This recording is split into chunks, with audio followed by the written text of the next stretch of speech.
నమ శివాయ. శివభక్తులందరికీ నమస్కారం. ఒక్కసారి మన మనసులో ఒక ప్రశ్న వేసుకుందాం. త్వరగా కోప్పడేవాడు ఎవడు? త్వరగా కోప్పడేవాడు ఎవడు? త్వరగా కరుణ చూపేవాడు ఎవడు? మన బోలా శంకరుడు శివయ్య. కోపం కూడా ఆయనే, కరుణ కూడా ఆయనే, శక్తి కూడా ఆయనే, రక్ష కూడా ఆయనే. ఆయన కోపం చూపగలడు, ఆయన కరుణ చూపగలడు, ఆయన శక్తి చూపగలడు, ఆయన రక్ష కూడా చూపగలడు. భక్తులారా, మనం దేవుణ్ణి ప్రార్థించేటప్పుడు ఏమంటాం? దేవుడా నా కోరికలు తీర్చు అంటాం. కానీ శివుని దగ్గర వేరుగా ఉంటుంది. ఆయన అడగడు నీవు ఎవరు అని, ఆయన అడగడు నీ గతమేంటి అని, ఆయన అడగడు నువ్వు పుణ్యం చేసిన వాడివా పాపం చేసిన వాడివా అని. ఒక్కసారి శివ అని నువ్వు పిలిస్తే ఆయన హృదయం కరిగిపోతుంది. అందుకే శివుణ్ణి అశతోషుడు అంటారు. భక్తులారా, మనకి 2 కళ్ళు ఉన్నాయి, కానీ మనం నిత్యం తప్పులు చేస్తూనే ఉంటాం. ఎందుకు?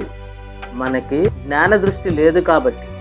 అందుకే శివుడు చెప్తున్నాడు, బాహ్యంగా చూడకు అని. శివయ్య ఒంటి మీద బూడిద ఎందుకు? ఇది ఒక హెచ్చరిక, మనకి శివయ్య ఇస్తున్న ఒక హెచ్చరిక. ఈ రోజు మనం ఎంత గొప్పగా ఉన్నా, ఎంత డబ్బు సంపాదించినా చివరికి మిగిలేది బూడిదే. ఇదే శివయ్య మనకిస్తున్న సందేశం. ఇదే విభూతి తత్వం. భక్తులారా, చిన్న బాలుడు మార్కండేయుడు, ఆయన జాతకం చెబుతుంది ఆయనకి 16 సంవత్సరాలే ఆయుష్ అని. కానీ ఇలాంటి సందర్భాల్లో చాలామంది భయపడతారు. కానీ మార్కండేయుడు ఏం చేశాడు?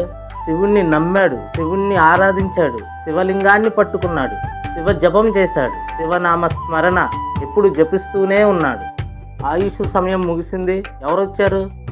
యముడొచ్చాడు, పాశం విసిరాడు. కానీ భక్తుడి కన్నీరు చూసి ఎవరొచ్చారు? శివయ్య వచ్చాడు. సాక్షాత్తు ఆ శివయ్యే దిగి వచ్చాడు. కాబట్టి భక్తులారా, శివనామ స్మరణ, శివ ధ్యానం, శివ పూజ అంత గొప్పది. ఈ రోజున ప్రతి ఒక్కరి సమస్య ఏంటి? టెన్షన్, భయం, అసూయ, నిద్రలేమి.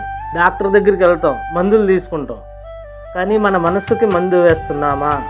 ఓం నమ శివాయ అని జపించడం వల్ల మన మనస్సుకి ఔషధంలా పనిచేస్తుంది. టెన్షన్ ఫ్రీ అయిపోద్ది, సమస్యలన్నీ తొలగిపోతాయి. శివనామస్మరణం జపించడం వల్ల నీలో శక్తి వస్తుంది, ధైర్యం వస్తుంది, నీ మీద నీకు అపారమైన నమ్మకం వస్తుంది. అంతటి బలం, అంతటి అభయం ఆయన నీకు ఇస్తాడు. శివయ్యను ప్రసన్నం చేసుకోవడానికి పెద్ద పెద్ద పూజలు చేయవసరం లేదు, మంత్రాలు చదవవసరం లేదు. నీ మనసుని నిర్మలంగా ఉంచుకొని ఓం నమ శివాయ అని ఆరాధిస్తే చాలు. ఆయన కరుణ ఎప్పుడు నీపై ఉంటుంది. నువ్వు శివయ్యని నమ్ము. ఆయన భక్తజన సంరక్షకుడు, విలువగానే పలికే దైవం. అందుకే మన శివయ్యను బోలా శంకరుడు అంటారు.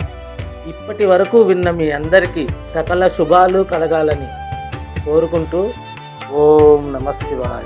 Thank you.